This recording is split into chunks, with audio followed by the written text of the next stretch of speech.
Olá, sexto ano! Bem-vindo ao nosso SPE Revisa da semana 16, nosso segundo vídeo.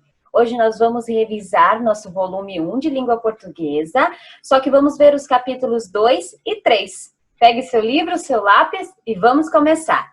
Eu quero começar te mostrando um texto. Você conhece esse tipo de texto? Olha para a estrutura dele, sem ler ainda, apenas a estrutura. Ele tem um título, artigo, 1, 2, 3, 4. Você conhece esse tipo de texto? Nós estudamos isso lá no capítulo 2 e esse é um texto regulador. O que é texto regulador? Uma receita, um texto jurídico como esse que a gente acabou de ver, as regras de um jogo, o regimento interno, por exemplo, de um condomínio, de uma empresa, né?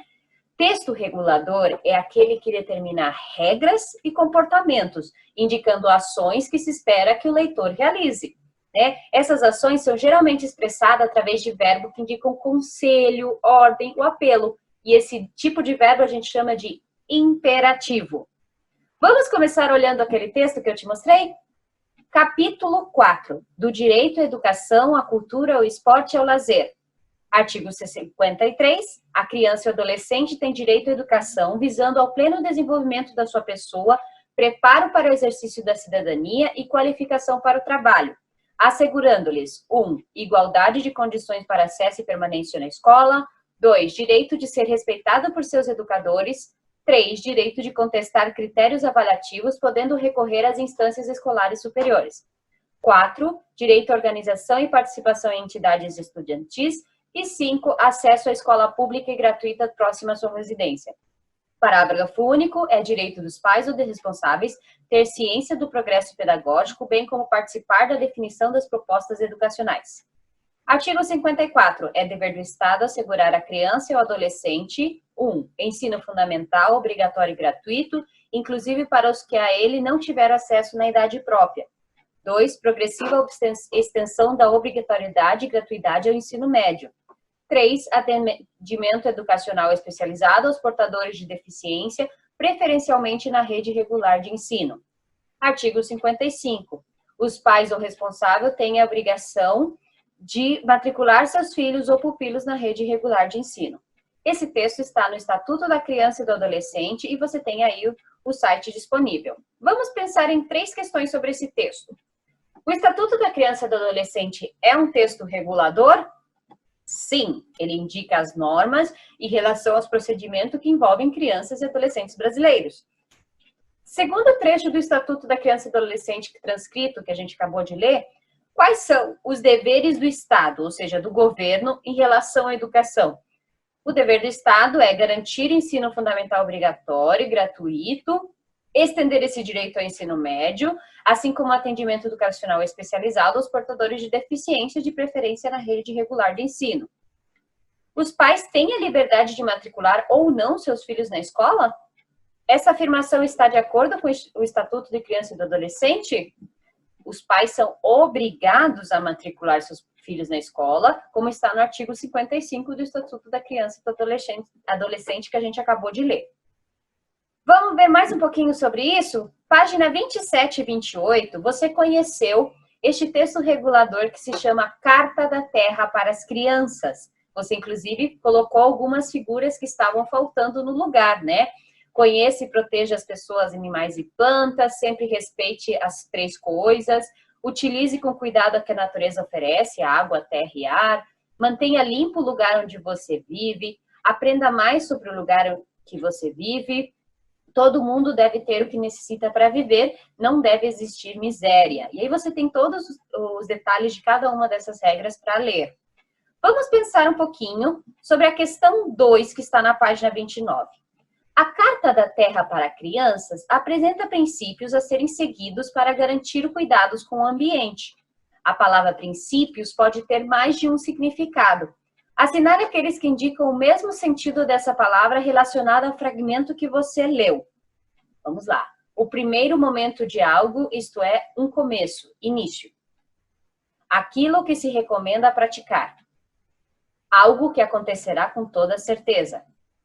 Postura que uma pessoa acredita ser a melhor a seguir e da qual busca não se desviar.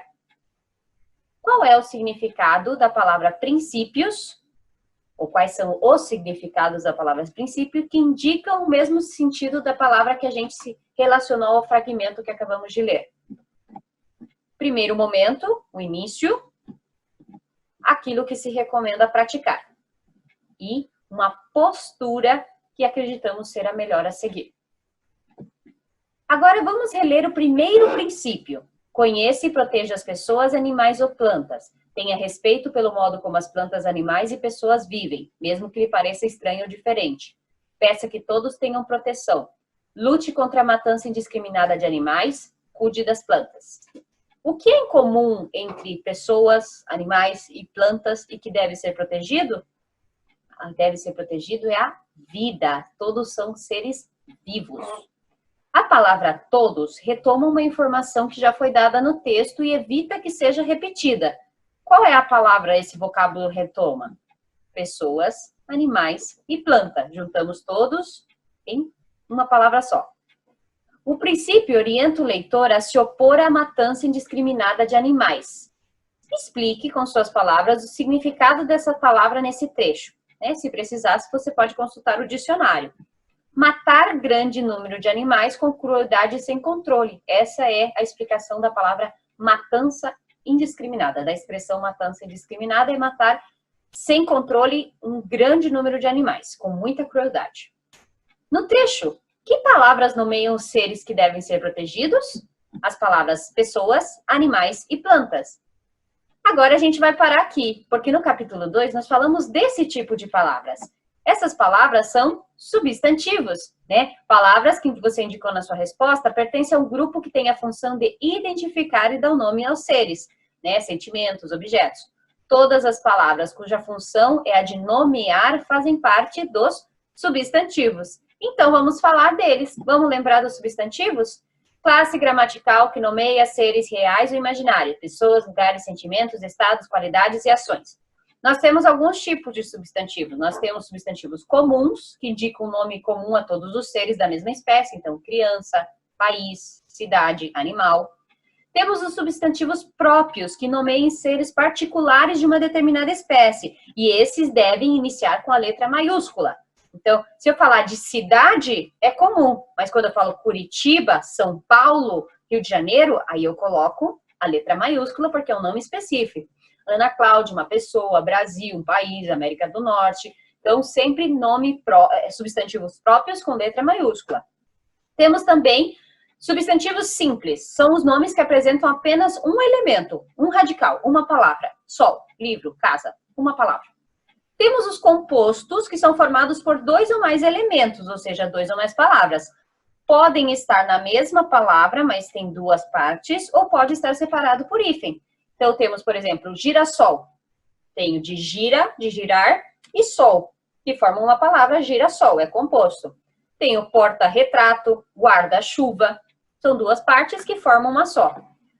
Primitivos são substantivos que não derivam de outro. É o primeiro, é dali que saem as outras palavras. Então, barco, casa, pedra.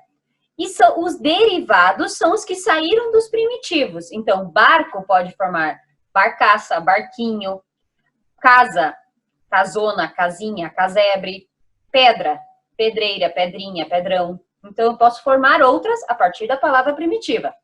E nós temos os substantivos coletivos, que indicam um conjunto de seres da mesma espécie. Por exemplo, biblioteca. Biblioteca é um conjunto de livros, né? Alcateia, um conjunto de lobos. Cardume, conjunto de peixes. Então, conjunto em uma palavra. Vamos testar se você lembra disso. Livro de atividades, na página 10 e 11. O exercício 11 diz assim: circule o núcleo do sintagma nominal que antecede o verbo. Então, os 5 sentidos mudam enquanto a gente envelhece. O verbo é mudam, o que muda? 5 sentidos. O substantivo é sentidos. A vitamina vale por um antidepressivo. O que vale a vitamina? Vitamina é o substantivo. Identifique a classe de palavras a que cada um dos núcleos sintagma nominais encontrados na atividade anterior pertence. Sentidos é um substantivo abstrato. E vitamina é um substantivo comum. Agora, hora de treinar isso mais um pouquinho. Na página 11 ainda, exercício 14. Quanto à classificação dos substantivos, relacione as colunas. Substantivo próprio. O que era um substantivo próprio? O que dá nome a um ser específico e é escrito com a primeira letra maiúscula.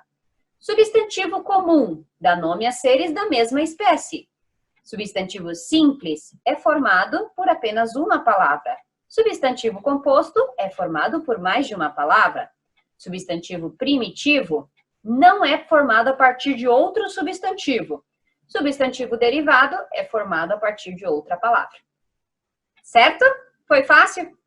Porque agora nós vamos falar do nosso capítulo 3, que é o gênero fábula. E aqui nós temos para ler a história sobre a lebre e a tartaruga. Acompanha comigo lá? Está no seu livro didático, página 58.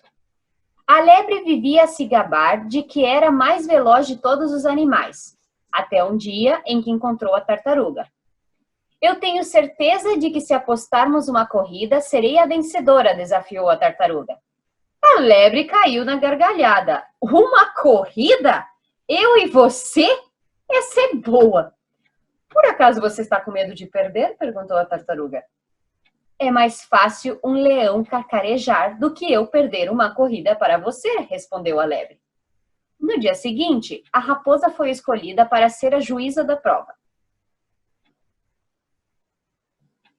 Bastou dar o sinal de largada para a lebre disparar na frente a toda velocidade. A tartaruga não se abalou e continuou na disputa. A lebre estava tão certa da vitória que resolveu tirar uma soneca. Se aquela molenga passar na minha frente, é só correr um pouco que eu a ultrapasso, pensou. A lebre dormiu, tanto que não percebeu quando a tartaruga, em sua marcha vagarosa e constante, passou. Quando acordou, continuou a correr, com ares de vencedora. Mas, para sua surpresa, a tartaruga, que não descansara um só minuto, cruzou a linha de chegada em primeiro lugar. Desse dia em diante, a lebre tornou-se o alvo de chacotas da floresta. Quando dizia que era o animal mais veloz, todos a lembravam de uma certa tartaruga. Moral? Quem segue devagar e com constância, sempre chega na frente. Vamos pensar um pouquinho sobre isso daqui? Página 59, na questão 9. Com base no texto A Corrida da Tartaruga, percebe-se que a lebre é vaidosa, ela se acha a mais veloz de todas.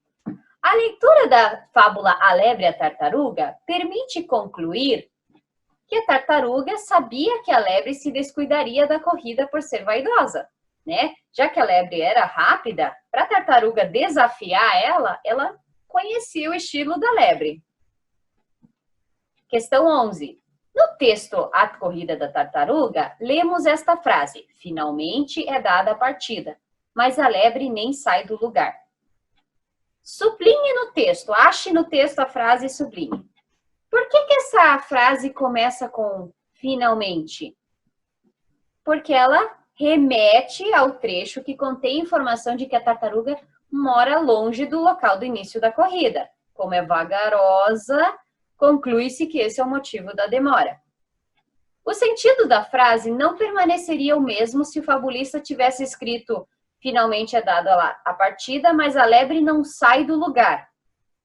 Você sabe explicar por quê? Se ele usasse não no lugar de nem, faria toda a diferença. Nem, nesse caso, é uma negativa que expressa uma contradição. A lebre nem sai do lugar, mas deveria sair. E é isso que gostaria de fazer, mas não sai. Quando eu troco nem por não, esse efeito contraditório desaparece. Ela simplesmente não saiu. Eu não sei se for por vontade própria ou não. Lembre que estamos comparando os dois textos. Agora vamos pensar sobre esse gênero que estamos estudando. Fábula é um gênero ficcional muito popular, existe há mais de 2.800 anos.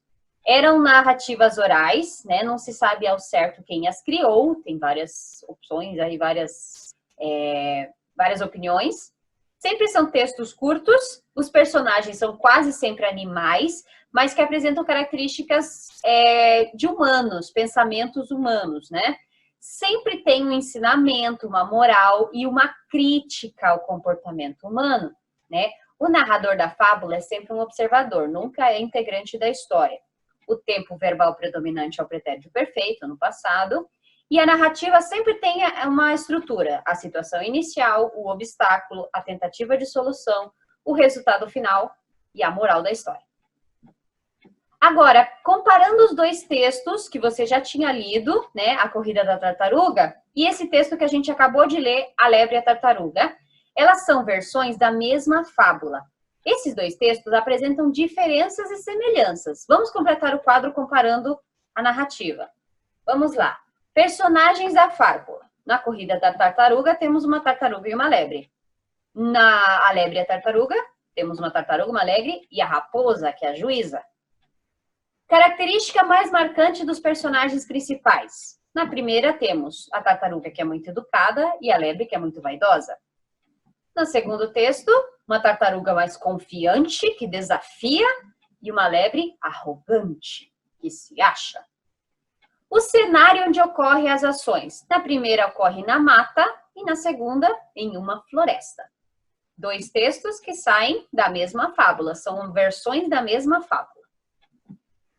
Isso tudo a gente revisou do capítulo 2 e 3 do primeiro volume do 6º ano. Você lembrou? Estava tudo certo? Se ainda está na dúvida, volte o vídeo, assista de novo, revisa seu exercício para ficar tudo bem claro. Até a próxima aula, 6º ano. Tchau!